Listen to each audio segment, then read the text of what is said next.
another episode of Geek Shop. I'm Chetan, and with me is Chris. Hey, everybody. Okay, Chris, we're going to talk about something, talk about someone that just passed away. And in a way, I think he influenced all of us for reading comics. Jim Shooter. Yeah, I think he was, for me, the most important thing. Was he the one that sort of had the mantra of everybody's comic is every comic is someone's first comic? I think so, yeah, because he put the what do you call it? Recap on the first page of every book. Yeah. So I think that to me that's a really important thing, I think, in comic books. And I think that's something that maybe is forgotten a lot. And I think it's sadly to say, I think a lot of indie creators forget that not everybody can get your issue 1 right off the bat. And so I think it's one of the best pieces of advice you can give to any comic creator, I think. I think it is, and for me, what you just said, as a kid growing up, I didn't know about comic shops. So, the corner grocery store or whatever that had that spinner rack, that's where you bought your book, and forget about finding the first issue if you see issue 4. Exactly. Randomly, maybe, hidden in the back, they forgot to take out that issue 1 or something, or old issue, but you could never find it, It was impossible. Yeah, it's totally like that. And I think that it's probably one of the most important things in comics. Like I said, but on the other hand, I feel like it's a piece of advice that's sort of gone away a lot. In the last. I think so. Yes. Yeah. Yes. So it's a little unfortunate, but. Yeah, no, and he passed. I could not remember his exact age. He passed away, but he was not old. I think he had cancer, if I remember. Mm. He also comes, though, from that age of heavy smoking, certain health issues not necessarily, brought about. So I think, he's been working. He's also been working in the business. I think he was one of the youngest people to work in the business. Yeah, I saw a thing on him, and it's funny. I was watching it about a month before he passed away.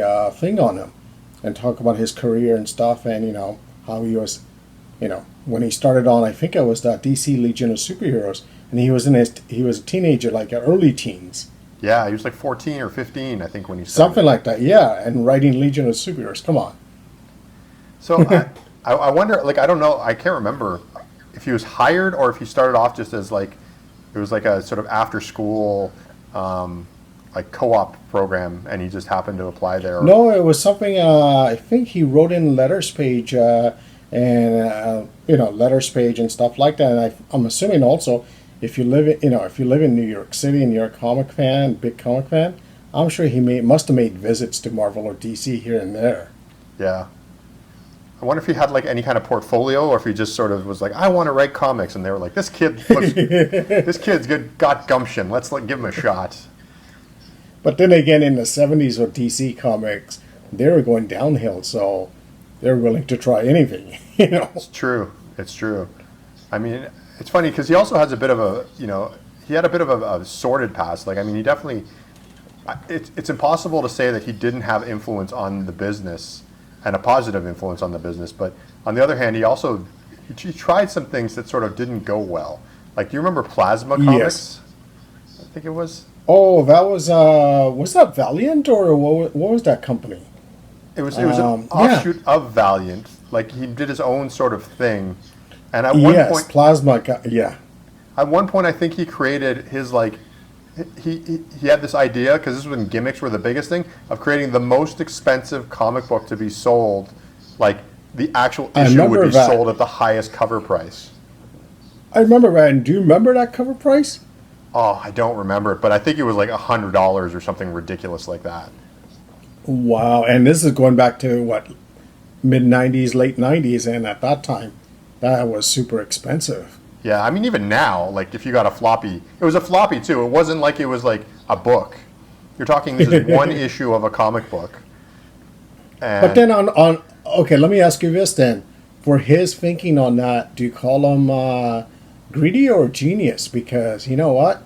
People were, the speculator market was thinking about, buying anything that's going to be worth something, So Yeah. he's like saying, you know what? If some idiot buys this for $100, I'm happy.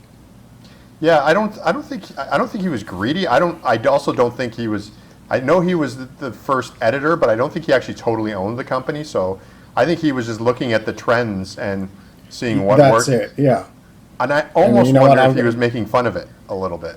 That's what I was about to ask also, because if you're doing that and putting a ridiculous price cover price on, you're just thinking who's going to bite on this one. Yeah, who's going Let's to be the idiot? yeah. Yeah, I don't know what the print run was on it either, but I'm sure they must have made it limited if they're going to put that high price on it. Yes. Yeah, Wow. Now I remember for me, I remember Jim Shooter early on when I started buying Marvel comics and off the spinner rack and stuff, and just seeing his name as editor in chief. Then I do remember seeing his name in Legion of Superheroes. Some of the issues I found here and there, I can't remember where, like bookstores or somewhere, not yeah, comic stores, but bookstores and stuff. I do remember seeing his name in Legion of Superheroes. But main thing is, remember him as being editor in chief at Marvel. yeah. I don't remember all of his. I don't think of him. I think it was more as an editor than a writer. I can't think of any runs that I liked. That I'm trying to think, like even like older runs that I liked where he was the writer. To be honest. I mean, his biggest thing is his Avengers, but I never read his Avengers. Yeah, me neither. And it's funny because some of the stories were drawn by George Perez, which is one of my favorite artists, and I never bought those. Yeah, I think he had a very traditional, like style and idea of how a comic should be done, and so maybe Yes. when I was reading comics, it was a little boring.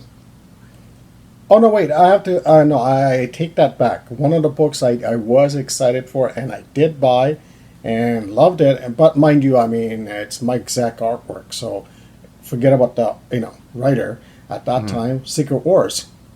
He wrote Secret Wars. Yeah, he wrote parts 1 and 2. Okay, so that's it. Actually, no. Then I would say that's a. I definitely read that, and that was. That's what I was interesting. gonna say. You probably read Secret Wars, yeah. Yeah, yeah. So okay, then I'll give him that. That's probably one of the best sort of superhero crossover, things that ever happened. It was because I think that was at the time when comic companies said, you know what, let's keep certain things in control, and have a good story and good art. Yeah. Where it wasn't like it crosses over into thousands of titles, and you have to read every single one of them to understand. And he did a good job on that. Yeah, yeah. That was before it got really, that sort of thing got out of control. In fact, I think that might have been the catalyst for things, one of the catalysts for things getting out of control, where people sort of had this idea. So, I think that was one of the first what do you call it? Company right crossovers that came out. So, yeah, it's. I mean, if he's responsible for it, we blame him. But Yeah. no. But overall, yeah, I remember him. And as a kid, to be honest, I haven't read Secret Wars in years, like Yeah. in long, long time. So I don't know if it holds up as a good story now. But and like I said, I haven't read his Avengers. Legion of Super I haven't read in years. yeah, And I remember buying some of his Valiant stuff, like Doctor Solar and what was the other one? Doctor Solar I bought for Barry Windsor Smith's art, Yeah. and Magnus Robot Fighter I bought that. And he is a more traditional comic writer, so I mean, which is kudos to him, because you know what, he loves old. As far as I could tell, in watching the interview of him, he's old school. yeah. He was sort of the last of the old school guys, really. Yeah.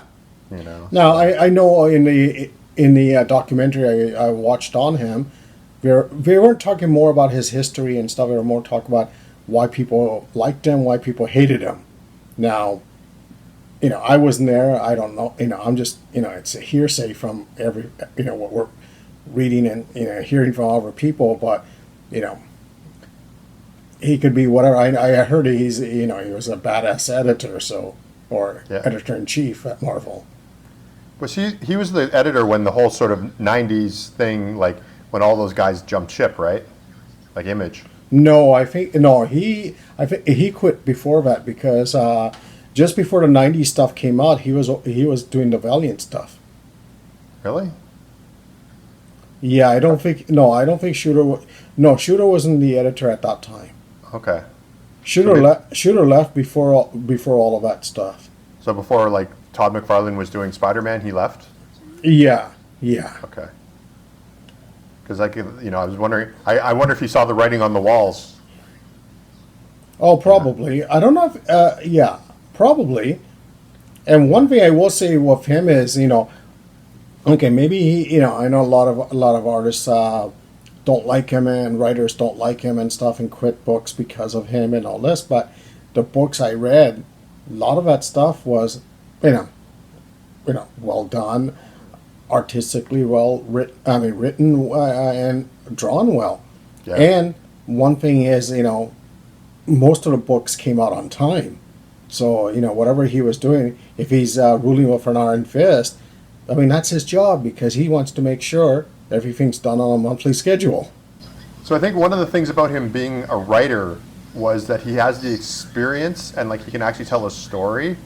And I think there's been a few times where I've seen and sort of seen like editors who are artists, just artists. Because I mean, there are good storyteller artists as well, but there's some who are just artists, and you can really see the lack of storytelling in it, and it focuses more on art to the point almost where it's like you're looking at pin-ups instead of just actually telling a story. So I know this might be unpopular, but I feel like if you have an editor-in-chief, they've got to be a good storyteller first. Because you have to know the insides in and out of the business, and you have to know the creative part also. Because I mean, you could get someone who's, like I said, never read a comic, and have no clue on what comics are coming to the industry. They might be able to give you an outside perspective on that, approach, and maybe do a good job. But on the other hand, if you have someone who's part of the business, they might be able to guide you better, make sure, especially like the monthly scheduled stuff. I mean, you have to pump out those books. It's like, you have to put your foot down and say, hey, I need that page, that story at this time. And I've heard he's been harsh on a lot of that stuff, but that was his job. And you know what? That's important. As a kid waiting for the next issue of a comic book, having it on time. Like one of the things about Image when it first started was those guys would be so late with books that you just lose interest. Oh, I remember Image stuff. I remember even some. Was it Dark Knight? This second series. I remember it was almost a year in between issues. And it's like, come on, that's ridiculous, Yeah. Says the two guys who have comic books that are running late. No, but we don't. But we're not on a monthly schedule, so we could roughly our books are annual at least. We do produce a book a year at least. But when you're on a monthly, I can't imagine doing a book on a monthly schedule of let's say half a dozen people. Oh, it'd be hard to organize, because trying to tell everyone. First of all, the editors are on there, telling, the creative team, hey, we need the books done. Now, editor-in-chief's telling, everyone else, hey, do it or, this or that. Okay, one of the things I would say about, Jim Shooter, from what I've read and what I've, seen on, YouTube and all the interviews and stuff, he did rule of an iron fist. And certain directions of stories and comics, he wasn't, he kind of forced his hand on which way to go and stuff. But again, did that work? That's the thing, it's like, I know the creative team might not be happy on that, but did it work? In some situations, looking back at the 80s, he did a good job on a lot of stuff, but later in the end, you do notice that, this and that shouldn't be done. So to me, an editor-in-chief should be involved with the story. It's quality control, but it's also making sure that, like, particularly when you're dealing with comic book universes that cross over so much, so you want to make sure that it's like a stream, like it makes sense. Like, you don't want to have Spider-Man going to Hawaii, and then there's an issue of Thor where Spider-Man's, in New York City. It kind of just gets weird, so you want to make sure that's going. Yes, that's it. Yeah. But on the other hand, I feel like sometimes some editors-in-chief, and I don't know if he was guilty of this, it's more ego. Like, I've always imagined Thor doing this. Creative team has got their other idea. I'm just going to impose upon it, even though it has nothing to do with, it's still, their idea is still a good idea. Their idea doesn't conflict with other comics, but I'm just going to put I don't like that for whatever reason. And I find sometimes you get that in comic books. Well, the biggest thing, if I remember, from Jim Shooter was the X-Men stuff that he kind of forced his hand on, and Chris Claremont and John Byrne weren't too happy on that, where they wanted to kill off Phoenix. Yeah. And Jim Shooter said no. So, in that situation, he should have just stepped away and said, you know what, this is the creative team, let them do this, and, they know better than, I do on this story, Yeah. But he shouldn't be forcing his hand on that, I think later on they did release their version of that book, and, it's been years since I've read it, so, I can't compare which was better or not, so, yeah. But overall, I think, in that situation, you have to trust your creative team also. Unfortunately, I think when you get to that stage, though, particularly when it comes to killing off characters, you have to think about, like, okay, well, we've got an X-Men cartoon series going on with Phoenix, and we sell lots of Phoenix toys. That's another thing, yes. That's another thing, because that's his job, because he has to do overall picture of everything, where John Byrne and Chris Claremont are just thinking, hey, this is a cool idea, you know. Yeah, although, you can also know that you can never kill off a character entirely anyway. So even if they killed her, they could always bring her back later anyway. But on the other hand, in the 80s, that wasn't like a lot of times when they killed off characters, they stayed dead. I guess so. I think it was later on they started, reviving them, bringing them back. And mind you, they did bring Phoenix back after they killed her, I can't remember at what point again, but they brought her back again. So, for me on the editorial ship on that, you're right. It's he's looking at the overall picture of the company.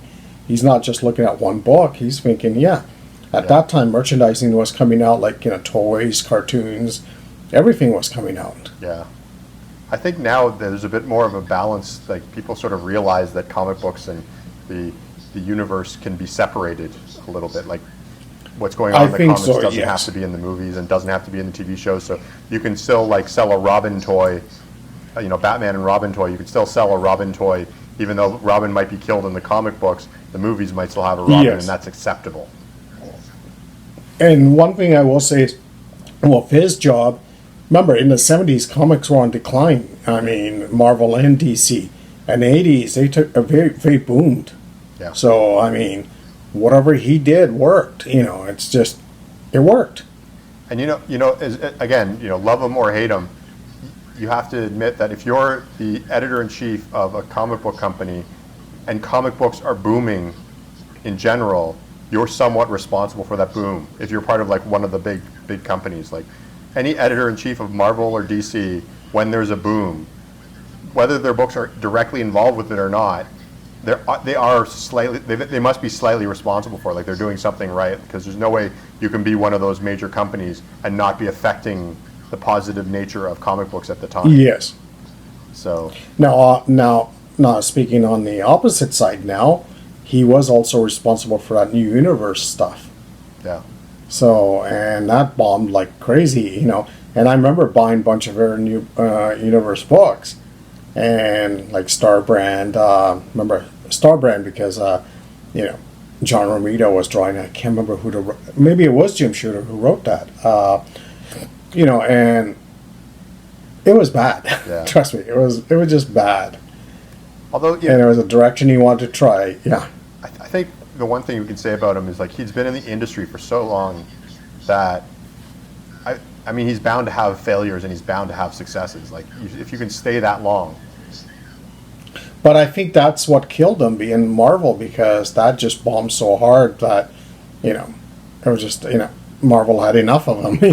For that part. So, I could see why, because, as a comic reader from the 80s, I was reading X-Men, Spider-Man. I even bought Captain America books. I was buying a lot of Marvel books at the time, and I grew up reading DC comics. Yeah. And, then when you start switching and you start going, hey, New Universe. And, I hate to say stories were bad or characters were bad. Honestly, Yeah. it wasn't even. Forget about the story and the writing and art. The characters were bad. Yeah, that's true. Yeah. And that's when he went to Valiant after that, right? That's about when he started. After that, yeah, he did Valiant, and he did a good job at Valiant. I have to admit. I mean, I wonder if here's a this would be interesting thing to think about. Well, Valiant, he did an amazing job at Valiant, but that's when all the speculation market came out. Stuff came out in comics. Yeah. Just before, just the in between. I think the time he started at Valiant and he was producing, again, all these great artists and writers on it. That's when all the speculation. I wonder if the speculation market, a speculation thing did not happen. If he would have stayed on at Valiant, then Valiant would have become a prominent, third big publisher. Yeah, they might have done better if he stayed on. Yeah, but I think what the speculation craze, it killed off a lot of things.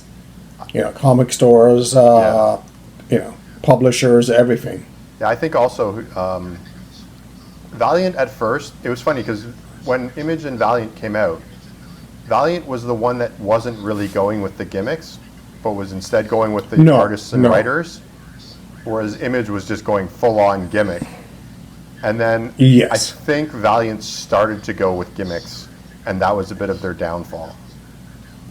But the thing with that is, I could see why he chose to do that, because even Marvel, DC, Dark Horse, every other company was doing the gimmicks because they were selling millions of copies, not millions, but ridiculous amount of copies at that time. So not saying that they should have done that, but I could see why they did that. Yeah. It's. I just think it was just bad time for the industry. Yeah, and I think that again, Valiant wasn't his company. There was investors. Like, it wasn't like he started Yes, Valiant. I think, yeah. He was just the editor, so he had people to please, and I'm sure there was people seeing Shadowhawk #1 with the silver cover selling 10 million copies, or obviously and then they thought, why don't we have a silver cover? Then we could sell 10 million. And he was, again, at first the intention or the look of Valiant was more like, oh no, we don't do the shiny covers, we just do the stories. And then yes, then when you're right, when you have investors and bosses ahead of you telling you, look, Shadowhawk, a title that no insult to Jim Valentino, but no one cares about, selling 1 million copies. Why aren't we selling 1 million? Yeah, and I feel like, because the other thing he did too with Valiant, which was kind of interesting, was he started that company a lot like DC and Marvel started, where they bought up characters from or combined other comic book companies and characters that worked in other companies, and then brought them together in a universe, which is something that, again, if you look at the history of Marvel and DC, that's how they started, whereas Image started, they were like, these are just our made-up characters, and we're just going to do them. So it was a different sort of mentality, and so it had a potential for longevity because of strong characters and stories, not because of gimmicks. You're right, because with Shooter, with Valiant, he brought on those characters, and also he brought on creative teams, good writers, good artists to do a lot of their work. Yeah. And it wasn't just, where Image, it was just like, hate to say it, it was more, flashy art that, what do you call it? New age computer coloring that was so bad. It's just like in your face, it was all in your face stuff. And, okay, Image had talented artists, but they needed an editor to say, hey, you need writers. Well, Image. You need. The idea of Image, though, was, when it was created, from what I understand, was that it was a bunch of artists who were making comic books for other companies that had their own ideas. And so it was sort of this freedom of being able to sort of do whatever you wanted to, which is great for some, because we can all agree, I'm a Sam Keith fan, and I thought the Max was amazing. So, to let him have his own creative idea was great. But then there was a lot of stuff that was, and even I know a lot of people who watch this and have been on this, like Eric Larson's Savage Dragon, and that was his own creation. But I think part of the problem is it was so sort of it was just people throwing ideas out there, and some of them were great and some of them weren't. Some But of them that's looked where you great. need someone. Yeah, That's where you need someone with a sensible mind saying, "Hey, no," you know. yeah, You need someone to say no at a certain point. And I think Shooter with Valiant, before all the craziness happened, he kind of proved that, hey, this could work away from DC and Marvel. And it did work because it got a lot of, us, who used to be former Marvel and DC fans to buy some of that stuff, I remember seeing Dr. Solar, Magnus Robot Fighter from the 70s and 60s, random books here and there, and never had interest in those type of characters. But I mean, okay, Magnus Robot Fighter, I love the Russ Manning's art in that, in the old issues, but the new ones, it was great. I mean, it was good. I mean, I think I bought almost all the Valiant books at that time. I also bet that if you were to read a Valiant book, like early Valiant book and an early Image book now, you'd probably enjoy the Valiant book more.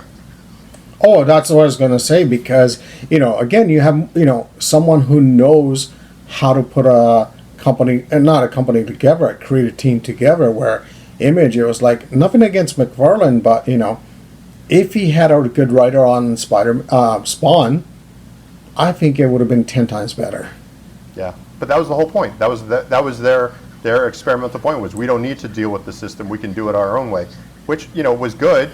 It did something interesting for the industry, but again, when you look back at those books, they don't hold up as well as I think you would find with that tried and true system with characters that were already established and interesting characters already. Okay, so overall, I would say for Jim Shooter, I mean, whether you like him or not, we're not here to judge him on that. But overall, I do say he has influenced me as a comic reader, comic creator. He was a bit influenced when I was growing up. Yeah. A lot of the good stuff I do remember and still remember, comic, buying off the shelves and stuff. His name was in it. Yeah, and he was involved with stuff that was important to the evolution of comic books as a whole. Yes, that's it. Yes. And, overall, and then like I said, Secret Wars was one of the big things I remember. It's like, as soon as it came out, made me want to go. And I remember newsstand every month going to buy it. I bought all 12 issues of it and loved it. I mean, it was great. I mean, story was good. Art was amazing. I can't say anything bad about it. Yeah. He was definitely an important man in the business. And rest in peace, Jim Shooter. Thank you for making us comic geeks.